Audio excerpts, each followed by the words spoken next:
Thanks for tuning in for this edition of Broncos Beat. I'm Alexis Perry. After the taping of today's show, news broke that wide receiver Courtland Sutton will miss the remainder of the season with a torn ACL. Raymond Jones will miss 4 to 6 weeks with a knee injury, and defensive end DeMarcus Walker will also miss a few weeks with a calf injury. While I wasn't able to ask James Palmer, Cecil, Lammey, or Mike Klis how those injuries will impact the Broncos this season, I was able to learn how their expectations for the Broncos have changed with quarterback Drew Lock out 3 to 5 weeks with a shoulder bruise. It changes them. I had the Broncos beating Tampa Bay and Tom Brady in Game 3. I did think they would struggle in the first 2 games, even if everybody was healthy, just because of the opponents. But, with Jeff Driscoll now, I think it's going to be tough to overcome Tampa Bay. I don't think you can get to the playoffs now. That 9-7, 7th playoff, it's going to be tough to get to the playoffs with your backup quarterback for an extended period of time, especially when so many of the other standouts are out too.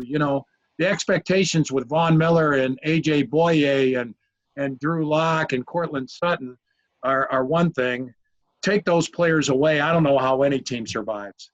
Well, and if you look at the situation with the Broncos, with everybody healthy, it was going to be, 9-7, 10-6, right there on the edge of the playoffs. Now the playoffs become basically an afterthought, and you're hoping that Driscoll can be scrappy and wins against the Jets. It definitely changes the Tampa Bay game. And then you look at that Jets game a little bit differently and go, okay, the Jets are not a good football team, but the Broncos are a good football team that can hang with better teams. So, get that win against the Jets, start some momentum building, and then see what Jeff Driscoll can do. And, of course, it depends on how long Drew Lock is actually out. Yeah, I think Cecil's right. I mean, the 49ers beat the Jets with their JV squad out there this past Sunday. But I'm going to spin this in a little bit of a different direction looking at Drew Lock. And I think this is now the second time we've seen something like this happen, right, guys, and how he's falling and ends up getting injured in a sense. I think what we need to kind of look at this and learn is, where does Drew Lock find that balance between extending plays, being that playmaker outside of the pocket, but at the same time making himself available, right? The best ability is what? Availability. So if you can continue to stay in the game, I think that's something Drew needs to learn to balance. All these young quarterbacks that have tremendous talent, we watch them try to think on every single play they can make the greatest play in the world, and they have no sense of doing a Peyton Manning or a Tom Brady and just falling on the football in a sense. And Patrick Mahomes maybe has the best feel in the NFL for that. I think Drew, this is something he needs to kind of learn. And I think looking at that moving forward, in a sense that you guys touched on the playoffs and the record, I think the development of Drew Lock, this injury plays a part in it as well. How long does that development go? I mean, this creates a lot of questions that we all can get into about Drew Lock, because we were giving him this season. Hopefully he can show that he's a franchise quarterback this season. James kept saying 2021, baby. Exactly. Listen, that's my motto. Now he's going to miss part of this season. There's a book that's being built on how to defend him, usually just blitz him, as we saw against the Steelers. So where is he now in that development? So this creates questions not only for this year, but for the future of this team and for the future of Drew Lock as their potential franchise quarterback. Jeff Driscoll, when he took over for Drew Lock, he went 18 of 34 for 256 yards, 2 touchdowns, and a pick. That's a passer rating just less than 85. So what were your overall impressions of Jeff Driscoll in his very first outing in orange and blue? I agree with Vic Fangio when he said it was admirable. Accuracy is a problem, and you saw in a couple throws, accuracy is a problem with him. I thought he'd have a little better feel for the pressure that was coming. I put a lot of sacks on Jeff Driscoll. He has to recognize where the pressure is coming from pre-snap, number one, and number two, just a feel for the game, which will come. I think he'll get better at that this week against Tampa Bay and Shaq Barrett. Welcome back, Shaq. And but he also had some impact passes. He threw the ball deep very well. He's got a nice deep ball. He throws it across the middle well. I think all things considered, you can't ask for too much more from Jeff Driscoll. I love the connection with Jerry Jeudy that he instantly showed. It's something, Mike, you pointed out on Twitter. Like, He did that in training camp. Now, I know our man James was in Tampa for a month for following them in training camp, but Jeff Driscoll was not good in training camp most days. Let's just be honest about it. And then he showed that he's maybe more of a gamer. That kind of makes me uncomfortable, but I did like the way that he played. I like moxie, the heart, the determination. That's everything that I saw about Jeff Driscoll, whether it was La Tech or Florida or even at the Senior Bowl. He continues to show those traits. Now, just get some W's.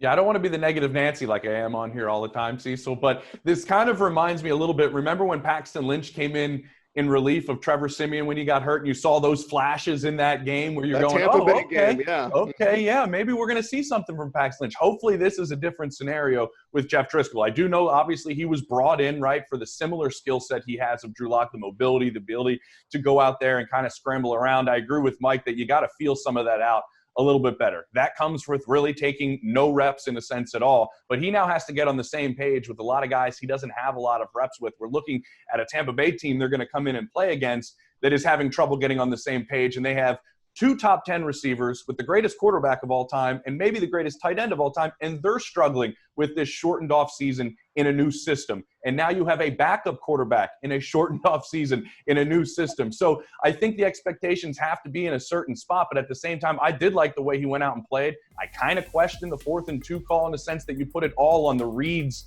of your quarterback who got no reps in a sense, and maybe you look to maybe run the football. And I think Vic Fangio maybe questioned that a little bit, but I think it might change your play calling a little bit the way Jeff Driscoll comes in and plays, but he does have a similar skill set. So a whole lot of planning doesn't change entirely within the week, Alexis. Well, Cecil, you mentioned heart a little bit earlier, and given the cards that this team has been dealt, which, let's be honest, at this point, it's just starting to seem a little unfair. How much heart did you see on display on Sunday? How much hope does that give you, seeing this team battle it out? And while they did fall to the Steelers, they kept themselves in the game. I agree with that. I mean, the way I looked at it, the Broncos had no business being in that game. Lock goes down, they should be demoralized. They weren't. They're down 17-3 at halftime. They should be demoralized. They weren't. They go down, Sam Martin drops a punt snap, and they wound up with the safety. Then they give up the big return on the free kick, and Shelby Harris makes a defensive play of the game that gets them right back in the game. One thing about Vic Fangio's team, and I know he's been beat up a little bit with the game management, and head coaches are ultimately judged by wins and losses, and there hasn't been enough wins yet. But there's a mental toughness that he has brought to this team that they hadn't had in a few years prior. And, you know, had they had the talent that they were supposed to have this year in the first 2 games, I think the results would have been different. It is remarkable how mentally tough this team has been through 2 games.